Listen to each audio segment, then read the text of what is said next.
welcome to another episode of the No Friend Zone Podcast. Well, I'm your host, also known as your favorite Virgo. I'm here with my best friend, my BFF, my ride or die. She rocking. I'm Roland. It's B this week. It's B this week? It's B. It's B. Oh, B-E-E, not B. Yeah, you got it. You got it. How you doing? What's going on? What's up with you? I'm good this week. How you doing? I'm real good now. Okay. Got a chance to see you twice in one day? You know what? And we know how to have a good time. No matter when or where, we gonna have a good time. Twice in one day. So yeah, that was cool. So let's jump right into it. Something you saw, something you heard throughout the week that either motivated you, inspired you, or just put something on your mind that you wanted to bring it back to this space. Let's get to it. Something you heard, something you saw. Something I heard, something I saw this week. I think I'm drawing blanks here. Hold on. Let's see. So Motivated. you ain't heard or saw nothing throughout the week? It's been a crazy week. I done heard and seen so much. We'll pick one. You know what? I got something. For the people who are always talking about they don't take pictures, always take pictures. Always take pictures because pictures last a lifetime. We're not here forever, but pictures will be. I took a family picture for my kids today with their, not today, with their dad over the weekend. And I did it for them so they can have that memory. So I guess I'll use that as my motivation from the week. So going forward, we just want to get in the habit of capturing memories. So people after you will be able to have those lasting memories. Absolutely. I like that. For me, something I saw, something I heard. I'm sure I'm not the only one that saw this. I'm not the only one that heard this because this all you've been hearing about is the Jamie Foxx stand-up. Everybody that was beautiful. about it. You know, it was funny, it was emotional, it was sad, it was all those things. But for me, it was yet insightful. And what I found to be the most insightful thing about it is that we as people, especially Christians, and I can say it because I am a Christian, we got to get out of the habit of thinking everything that doesn't happen to our liking is the devil's doing it. Sometimes God will put you through stuff and put things on you to make you a better version of you. Like that. You know, we'd be the first one to pray, God, give me more patience. You're not going to wake up the next morning with patience. What he's going to do is he's going to put you in a position in which you need to be patient. You in that grocery store and the kid keep hitting the back of your ankle with that bugging. There's your opportunity. Be patient. You know, God, give you the tools. Give me the courage. Give me the strength of David. He's not going to make you strong to be able to, you ain't gonna wake up in the morning, be strong enough to fight that giant. What he's going to do is give you a giant of bills, give you a giant of the kids that's not listening to you, give it a giant of people talking about you behind your back. All right, show me that courage. Then you got the same thing. Hey, God, make me more like you. Change me, oh Lord. Let me walk like you. Let me talk like you. Okay, the same person that talked about you behind your back, they hungry and you got 2 sandwiches. What you going to do? So he'll put you in position to be better rather than just give you what it is that you ask for. So everything that doesn't happen to your likeness, don't all of a sudden jump and think that it's the devil that's doing it. Sometimes God will put you through and put things on you to make you a better version of you. And even if the devil do got something to do with it, it's still God because he wouldn't allow anything to happen to you that he don't have his hand in. So stop giving the devil so much credit for everything that goes on in your life. So that's something I saw, something I heard. I like that. You know, sometimes I'm like, I don't joke all the time. I don't joke all the time. What Jamie Foxx say? What he said, if I could still be funny, I could stay alive. You still be funny, you can stay alive. All right, we're gonna jump. So last week, actually, it was doing a segment of the something you heard, something you seen. Last week, you said you used Tank, the singer Tank. You said that song I Deserve.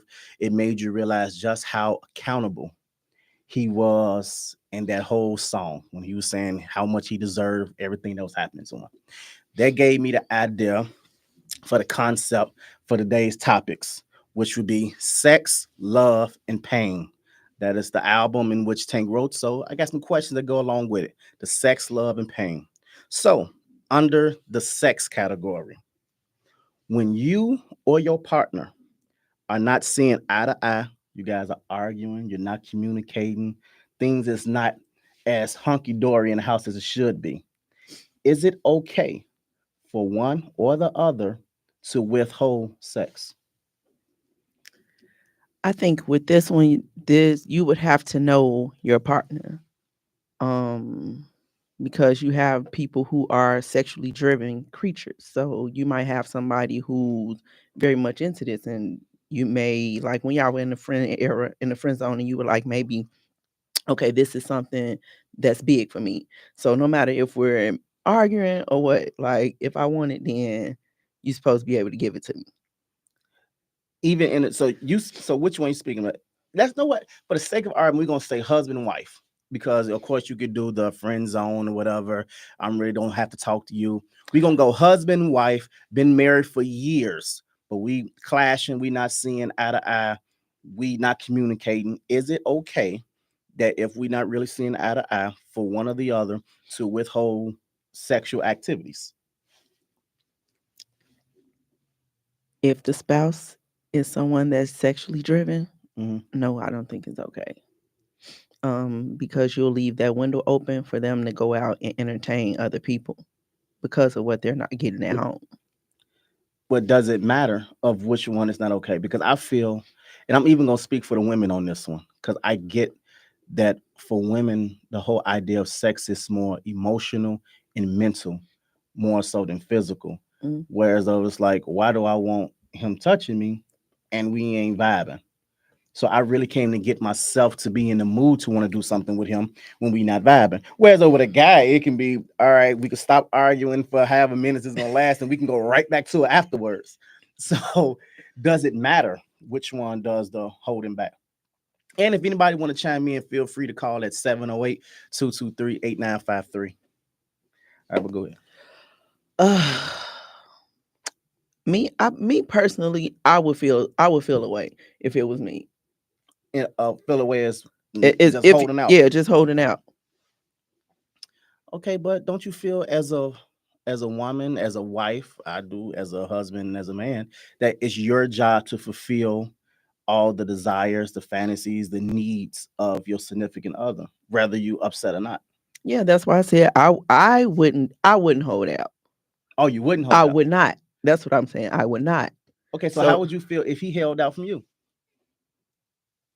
we're gonna have to talk about that. No, seriously. No, that's what I'm saying. That's what I'm gonna tell. Oh, we first off, as that's what I was getting at. When we were friends, Mhm. I let that be known. If we're arguing or whatever, and if this is what I come to you and I'm like, hey, I know we arguing right now, but can you help me out a little bit, babe? And he like, oh no, just go in there. I don't want to be bothered. That's not an option because we discussed this when we were friends that you knew that I was a sexually driven creature. So does I, that mean okay? I like it's you not said. fair. No, not the whole fair part. So does that mean whatever the issue was, you put on the back burner? Yeah. Wow. Maybe that's why we best friends. Because I ain't gonna lie to you, I wasn't expecting this. I had a whole arsenal of stuff I wanted to say as it relates to, because I do feel that, well, I guess because I only put the title of sex on it, it should be that way with everything. If we can make it that way with sex, if you say, okay, I'm a sexually driven person, we need to put whatever the issue was on a back burner, handle your business, then we can go back to it. Why can't it be a love driven person or a understanding driven person? Whereas though, all right, we upset with each other, but I don't want to go to bed mad. All right, we upset with each other, but I'm a love driven person and I want to make sure we get this thing right before we go to bed. So why is it that you're just able to put it on sex driven person, but not everything else? Because if you can put it on the back burner to take care of your needs, you can put it on the back burner to try to figure out what it is that he needs. That's a great perspective. I've never looked at things like that. Because what may be good for you may not be good for other person, and I think that's one of the biggest issues. As it really, we probably gonna get to it later. We start to tend to fall into what drives you may not be the thing that drives him. Yeah, you're a sex driven person. He may not be, and what's bothering him is really bothering him to the point where he do not want to be physical with you. So, what would you do in that aspect? then that's when communication comes into play, because you're Talking. going to have to really make me understand. I'm going to have to understand where you're coming from. Like, what is it that's really bothering you? What's really getting to you? Let's get to the core of this. Like you said, now I'm a understanding driven person. Now, Because it's something you want. yeah, But that was, you know what? That goes all the way back to the whole idea of satellite and core. That was something I always used to deal with. If you sit down with your significant other and ask each other, what is in your satellite, what is in your core? Excuse me. Satellite is basically saying something I can or can't do in a relationship. I'm cool with it, but it's not the be all end all if I don't have it. Core is a thing will say, I absolutely have to have this in a relationship. I absolutely need to have this. For some people, that can be family, that can be finances, that can be career driven, that can be in your core. Some people sound like and say, date night. I can care less about date night. Baby, I know you're working, I'm working, we don't have time to do it. You'd be so surprised that when you sit down and write down that core and satellite, how different your core is from their satellite or their satellite to your core. And you walk around the house arguing with each other, but what matters to me don't even matter to you. Because I know for a fact sex is in my core. And it may not be in hers all the time. So, and I think we need to try to figure out a way how to intertwine and get what's in her satellite in my core in her satellite and vice versa. And I think that's where the miscommunications happen a lot. Because you're sitting there fighting over something that's in his satellite and it's in your core. So, but the bigger question is, are you willing to work towards what's in their satellite to bring it to their core? absolutely. Absolutely. And how you show it? Well, first off, we got, like you said, we're going to have to do this exercise first and find out where are we with our core and our All satellite. right, that's your homework. Next week when you come back, I want to hear core and satellite. Why does feel like therapy, y'all, this week? Hey, this is therapeutic for me. You don't understand. No, we're gonna keep moving on. All right, that was under sex. Now we about to move on to love. Like I said, we doing sex, love, pain. Now we on the love. When is love no longer enough to hold together a relationship or a situation? When is love is no longer enough? Sometimes we say love is enough to conquer all. When is love is no longer enough? I think when love would no longer be enough, when like we've exhausted, like, trying from all aspects. We went to couples therapy. We've tried the core and satellite exercise. We spent time apart and tried to forgive for everything and come back together. And it's just like, okay, now I love you just ain't enough. And you can't buy me nothing either. I don't want no more gifts or nothing. Just I want out. So what do you do? Because if love got to a point that's no longer enough, that doesn't mean that you no longer love them. So how do you move once it gets to the point when love is no longer enough? For some, for myself, that wouldn't be like, we would come to a point and I would have to let you know, like, okay, we've exhausted everything. We tried counseling, we tried everything and lay it all on the table. Now we really have to come to the table and agree to disagree, because like you said, although we're not happy with each other and we still love each other, but love alone is no longer enough. We have to come to terms and say, okay, this isn't working for both of us. Yeah, I still love you, but we're going to have to love each other from a distance. And you should love me enough at this point to let me go, because you may see that I'm suffering just as well as you are with me being unhappy. I get it. I think for me, not to compare relationships to a vehicle or anything, but it's almost when I feel love is no longer enough to hold on to anything, it's for the same aspect of that scale you use with your vehicle. As much as you love this car, as much you cherish this car when you first got it and all those other good things, you start weighing it. Is the repair worth the value of the car? Now, my muffler just went out in this car. Is it really worth me paying $200 to get this muffler fixed? When I know as soon as I do this, something else gonna break down a week later. So do I just go get a new car or do I just leave this car alone as it is and cut my losses and keep moving on? And I think for so often, and sometimes you can hold on for something too long, but also you can cut ties too soon. And I think that's where we have to really figure out what's most important to us because My grandfather used to always say, your grass is always green on the other side until you water your own. You Mm. always think things is better somewhere else, but you don't even realize your grass is actually good. Just water it. You so focused on the grass being green on the other side, but you're not even watering your own, and your grass is actually pretty strong. Mm-hmm. So sometimes I Okay, think okay. we may get in the habit of cutting ties too soon or waiting too late to cut ties. And just to chime in on that, that's a great point, and I believe that's where a lot of people become stuck, because a lot of people are hung on the what ifs and the potential because they're afraid that they're cutting ties too soon. Yeah, and like I said, it also goes along with what's so important to you, because some people, they got the sharpest pair of scissors ready to cut ties. But guess what? If I do, where I'm gonna stay? Yeah, he's a terrible husband or a terrible boyfriend, but he the only babysitter I got that I'm working night shift. My kids got to stay here. If I break up with him, he definitely ain't finna keep my kids. So what I'm gonna do? I can't go back to my mama because my mom was already telling me he wasn't no good, and because I stayed with him, the rest of the family turned their back on me. So if I don't leave him, I'm stuck in this mess. But if I do leave him, I'm by myself. So I think And that, that's a tough and situation. those situations is tough, but you'd be surprised of how many people are faced or put in those situations. Like I think I said a couple of weeks ago, we got this notion that if something fail, it's an automatic failure. And you'd be surprised so many people will stand in relationships right today just because they don't want someone in their family saying, I knew y'all weren't gonna make it. Y'all got a divorce. But guess what? That's why there's a such thing as called divorce.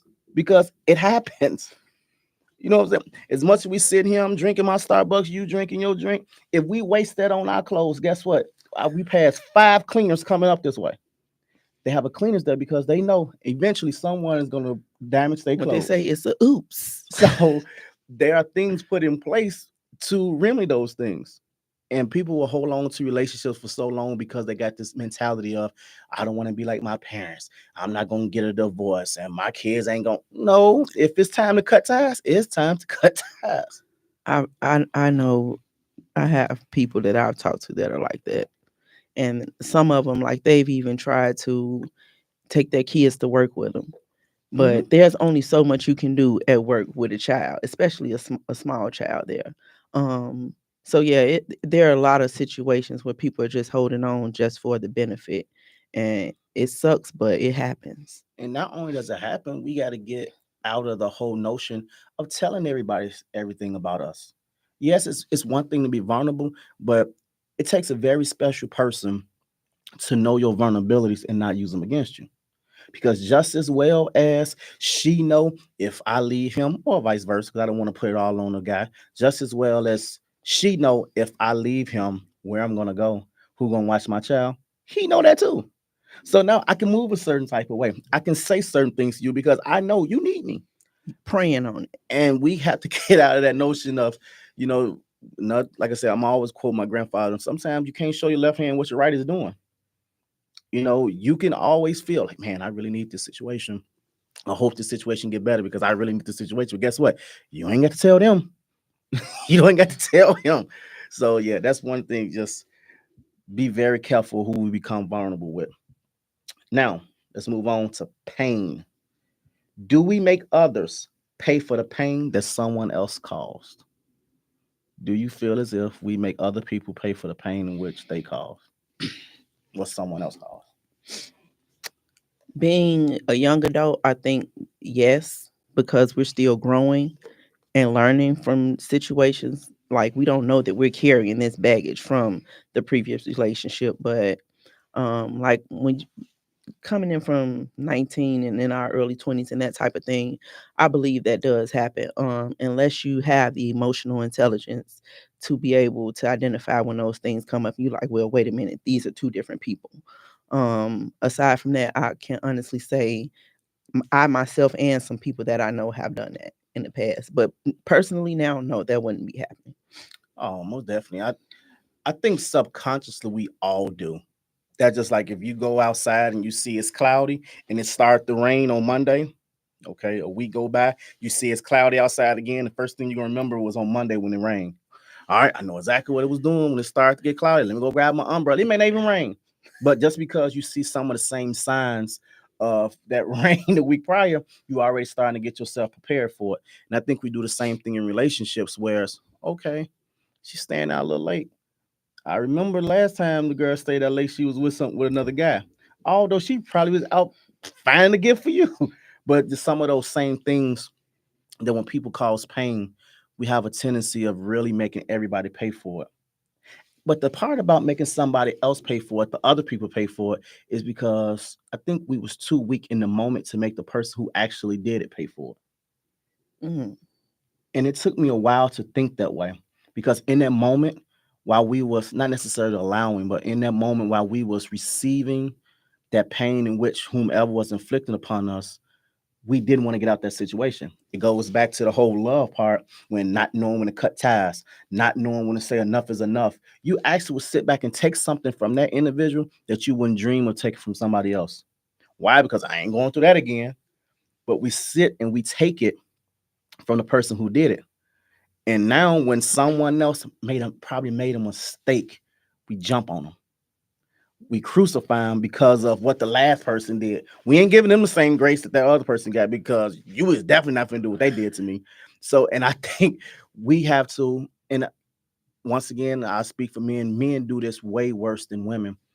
We don't heal from relationships. We just get under another person. You know, we get under another woman to remedy that one thing that made us leave the last one. And when we get there, the first sign that we see that you're doing something the last one did, oh, you finna pay for it.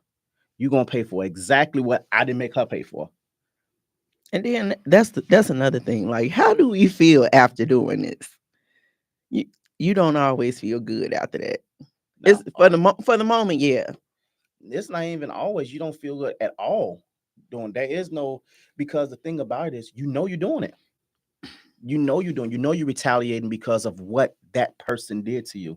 I didn't get my lick back with that person, but I'm gonna get my lick back with you. Now I'm gonna be extra stonewall with you because I was a little bit too vulnerable with this person. I'm gonna be real standoffish with you because I told them everything. So it don't feel good at all, because you know it. That's exactly why you're doing it. I done heard some people trying to get revenge, and they act like it was just the best thing they ever did. But when you're doing it for a different reason, when I say it for a different reason, I never looked at it as if I'm getting revenge. It was I'm getting back what was taken from me. And it's not even necessarily revenge, because revenge is that it's vengeful. I want somebody to hurt like I hurt. I want them to feel, because they always say hurt people was the one who hurt people. Absolutely. I never intended to hurt anyone, but it was always, prime example, I shared a couple of weeks ago how I always felt as if I was the one. I wasn't the attractive one. No one wanted to talk to me because of the complexion of my skin or whatever. When I messed around, went to college, and somebody told me I was cute, I felt like Peter Parker bit by the spider. So it was like, oh, y'all about to get this work. Me? Wait a minute, let me get this right. You trying to tell me all I got to do is put these words together that I like to use anyway to get what I want? Oh, y'all about to get this work. So I'm going in the lab. Right, y'all about to get this work. And that was based upon, a lot of it was what I was perceiving to be my reality in the past. Like, man, don't nobody want me. Don't nobody want to talk to me. Don't nobody think I'm handsome. Then all of a sudden, somebody told me I was. Oh, this what this feel like? No problem. So, and yeah, that's how I go. Okay. That's how I go. Now, week before last, we had the buzz with B that we skipped. Mm-hmm. I want you to go back to that one. I want you to read this letter. It's a good one. You got it? Finding the buzz would be. I can pull it up for you. I got you. I want you to do the buzz would be, because a lot of people has been asking where the buzz would be been, why we haven't been doing it, why we haven't been doing the letters. So we're gonna make sure. You want me to read it to you, or you gonna do it? Go ahead and read it for me. I give you permission to open my mail. All right. My boyfriend and I have been dating for 4 years now. We are a blended family. He has 3 children from a previous relationship, and I have 2 from a previous relationship. Although his children don't live with us, I admire the fact he does the best he could to help support his children. But as of late, I have been feeling as if I'm being shortchanged. Not with his children, let me be clear. I would never come between him taking care of his children. But recently I have been feeling as if he has really he hasn't really been contributing to the household the way in which I would like him to. I'm not big on gender roles. However, I am the breadwinner of the household. After working long hours, I still come home, cook, clean, do homework, and get the kids prepared for school the next day. He's a big dreamer and aspires to one day be able to afford to enroll in a unionized trade school that would enable him to have a better job. I really can't afford to help him because I'm responsible for all of the major bills in the household, including our rent. I know he has the potential to be an amazing man and a husband, but I'm simply becoming tired. What should I do? So I just want to back up to the middle portion of that because I got that the guy he's a good provider. She doesn't want to come between like the relationship with him and his kids, Mhm. and that's not her problem. But she's growing weary because she's taking care of everything within their household. A little bit to sum it up quick, a little bit what I heard from that is she is saying he has a potential to be a good man, but that potential is starting to run out.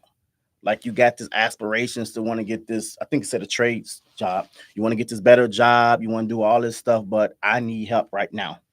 What are we gonna do? So I think that's pretty much what she's going with. The potential is starting to run out. So I mean, if he's a big dreamer, then my thing would be, can't you go to trade school and work? Just because then she's saying like she's solely responsible like for the rent and all the major bills. Hmm. So I mean, of course you're being a provider for your children and you wouldn't want to take away from that. I mean, no real woman should want to.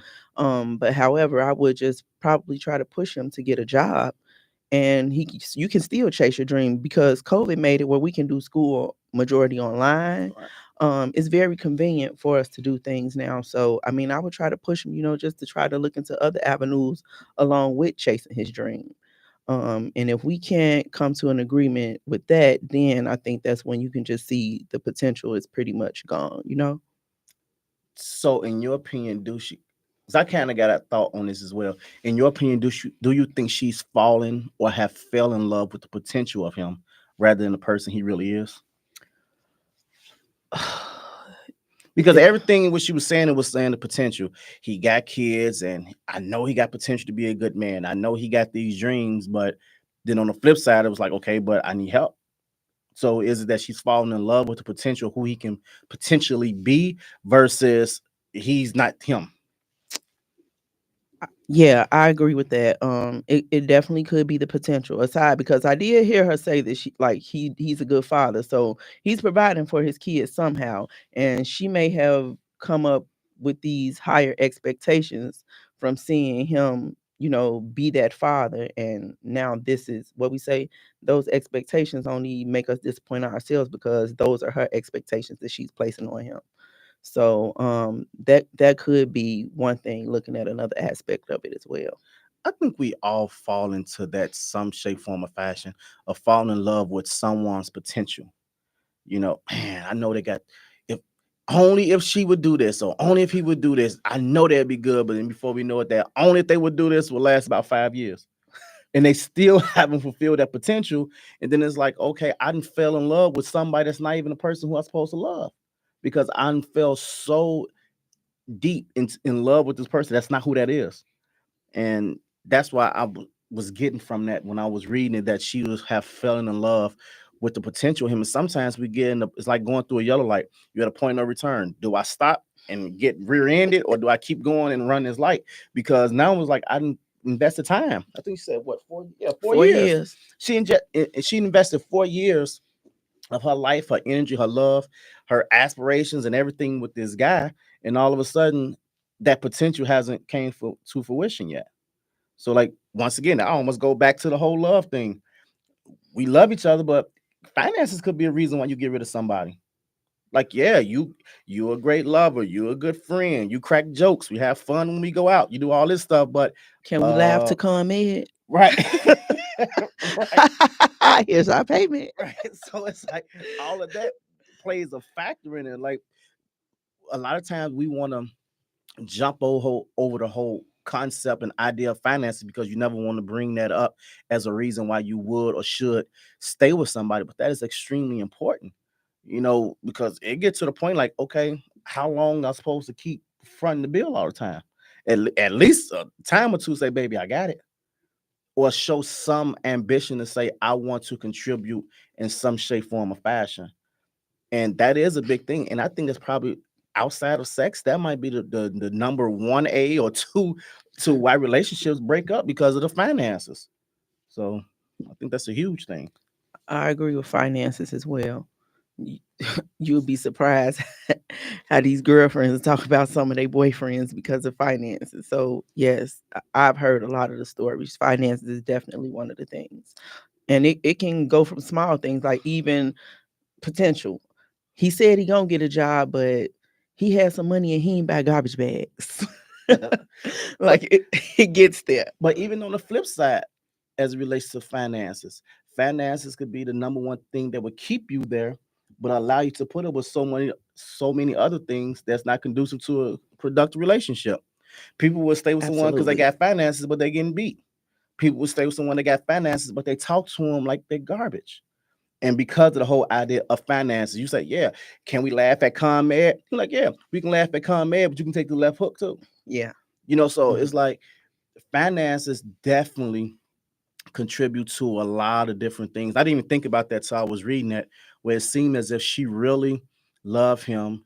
He really seems to be a good guy, but I think she's more in love with the potential of him than him himself. And I think that can be a biggest thing too, because eventually he gonna start to feel some kind of way.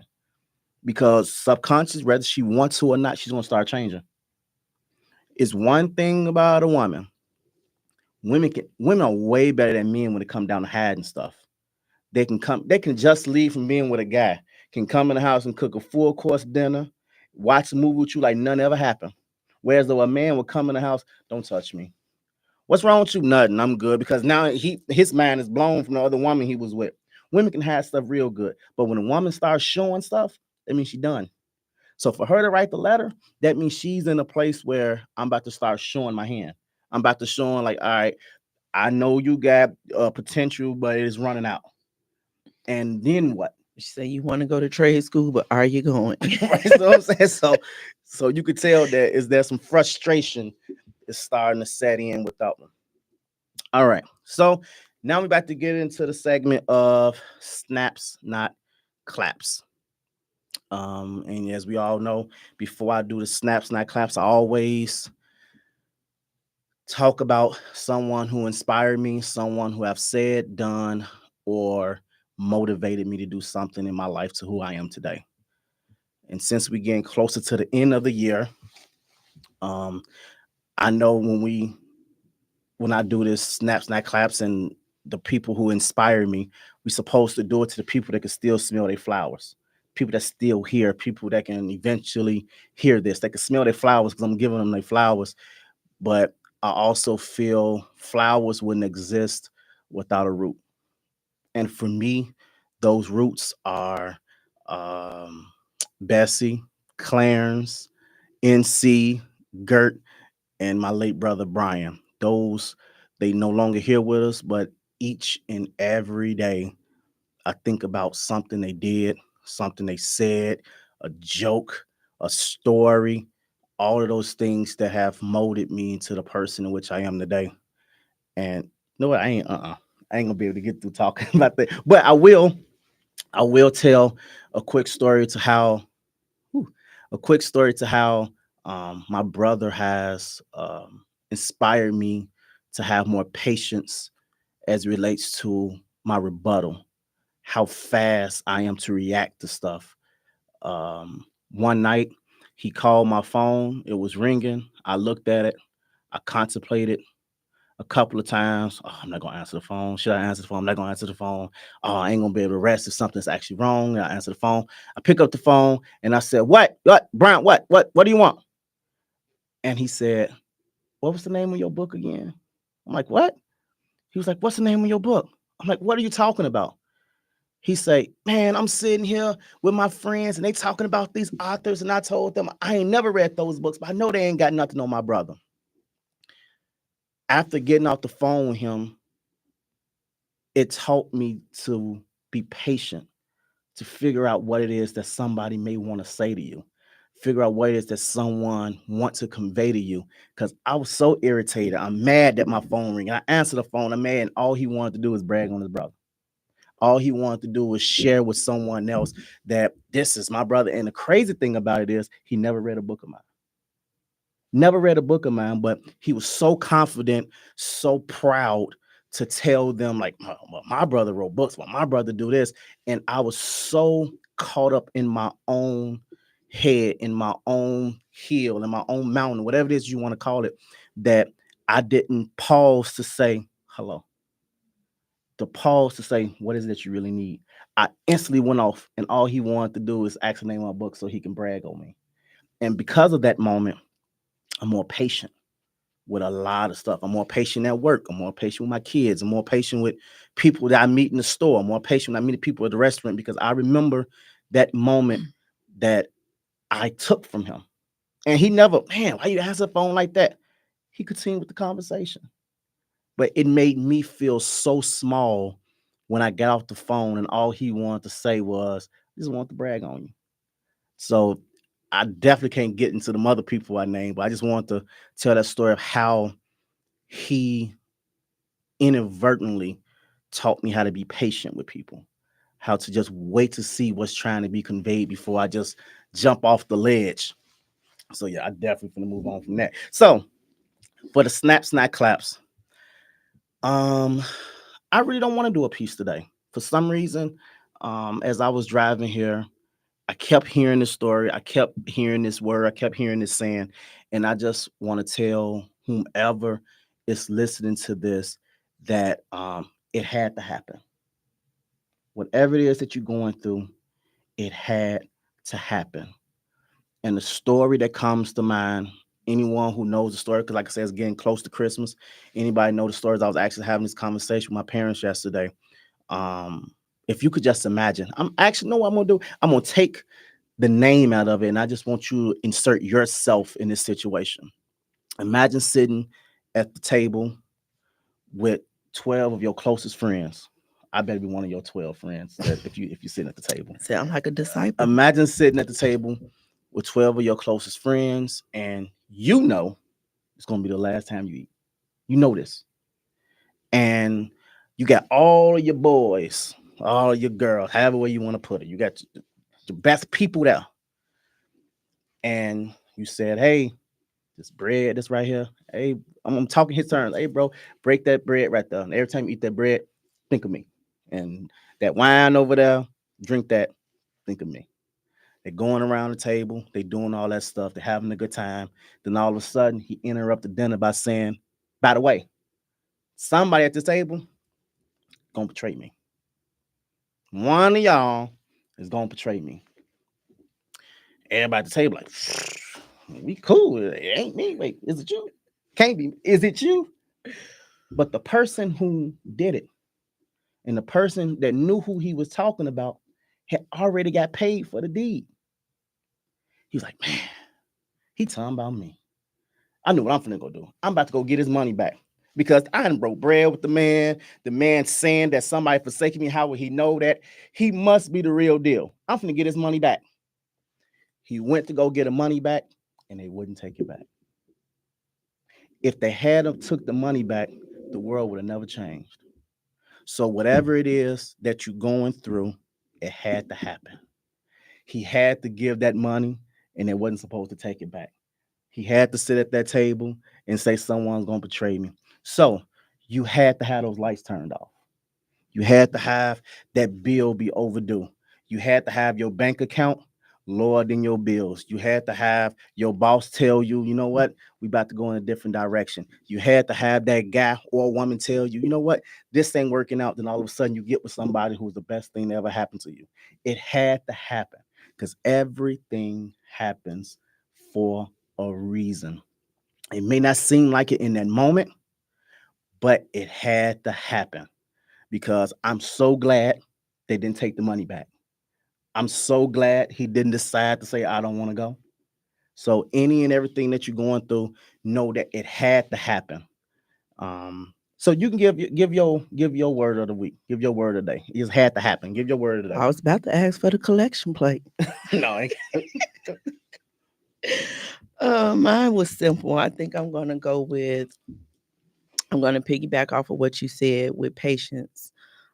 Just be patient and take things one day at a time, because we don't need to rush into the next day, worry about tomorrow. It only puts strain on us now, in the now. So I say live in the moment, take things one day at a time, and be patient with yourself. Give yourself grace. that's so crazy you said that. I told Auntie Amanda, I said, how you doing? She said, I'm doing so good. I'm doing good. And I told her, I said, you'd be surprised just how much ground you can cover when you take one step at a time. We are so focused on trying to skip.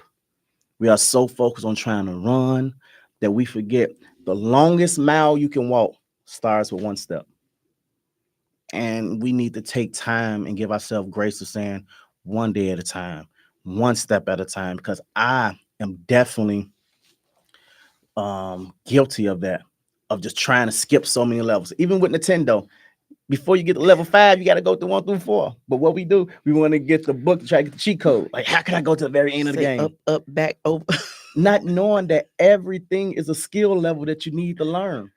You get to the very last board and it tell you hit the up button twice and hit the down button 3 times, not knowing that you learned all those skills in the first 3 boards, but you skipped it. We are so quick to want to get to the top of the mountain, try and get to the top of the mountain, not knowing that at the top of the mountain is a what? A peak. And you don't learn your balance. You have to learn your balance. That's why sometimes when you get up there so quick, the smallest thing blow you off. Smallest thing, but somebody talking about you behind your back, you fall off.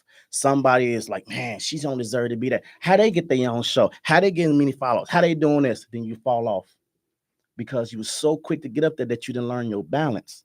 On your way up that mountain, you're gonna learn some balance. Okay, the wind coming from the east. Okay, this what I need to do. When the wind comes from the west, you learn your balance. And for my word of the week, for my word of the day, actually was something that actually happened to me. Like I said, I picked little gems out of everything that happened. My barber was cutting my hair the other day, and he said, "Man, I started to notice that your beard and your face is starting to come in a little thick." I'm like, "I know." Like, so don't cut it. I said, leave it alone, because I want it to grow. He was like, "It's coming thicker, but if you want it to grow, I gotta cut it.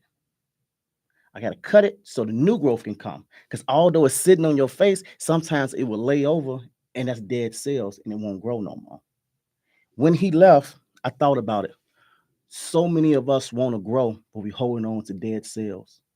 You got to be willing to cut something to grow something.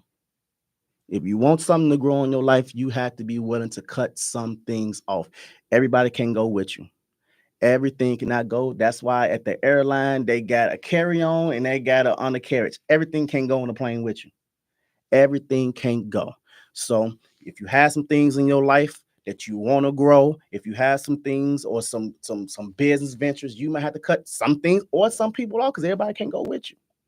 Everybody can go with you. So if you want to grow, figure out what it is you need to cut, because you may be surprised some of the things that you love the most, maybe what you have to cut off.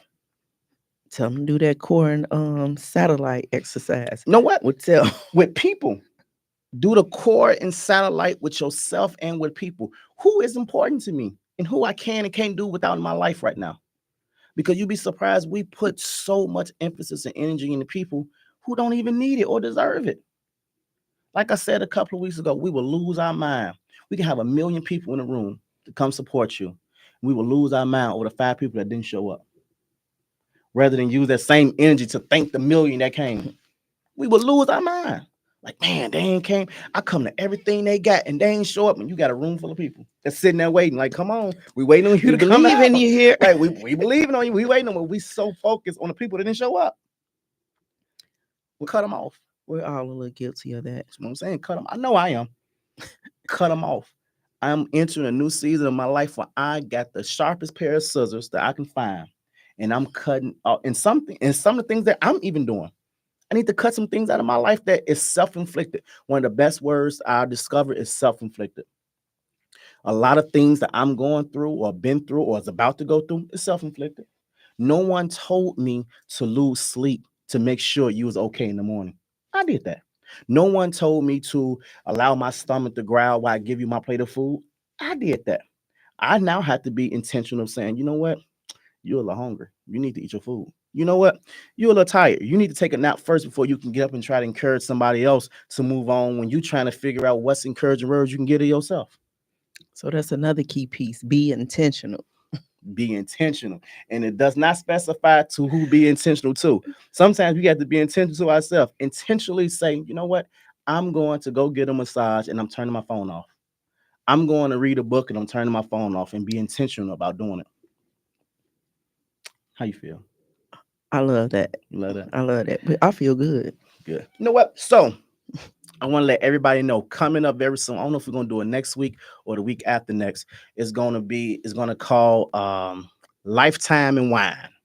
Lifetime and Wine, where we're gonna have, it's only gonna be myself and three other ladies. They're gonna be here and they're gonna talk about all the struggles, all the heights, all the lows as it relates to being a woman on the workforce, a woman in the religion, politics, any and everything in which women go through. Is called Lifetime and Wine, and I can't wait for it to go down. I'm gonna be sitting right here, front row seat.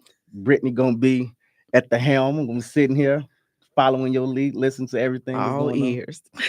All ears. Because, and the reason why I want to be here, I'm a firm believer that even with men, when we say we need men time for the man cave or women have a women day, the number one thing they do is they talk about their fears, they talk about their dreams, they talk about their ambitions, they talk about things that they want in life, but they talking about it with the same person that wants the same thing. We leave. The person whom in which you want help doing it, I have to be there, or we have to be there. We need to hear those things in order for us to fix it. We need to hear that, okay, that frighten you. How can I not frighten you?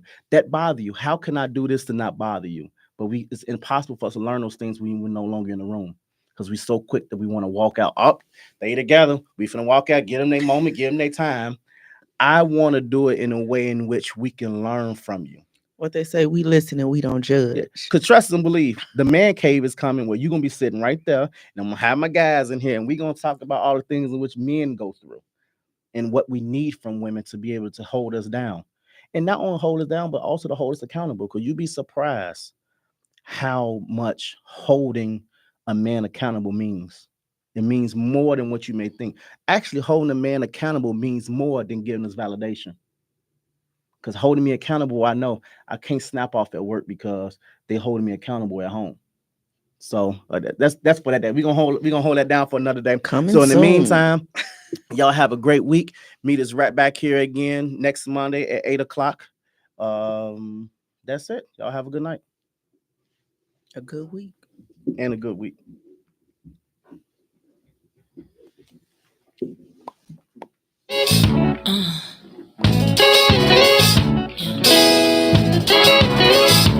Nothing. Have a great week.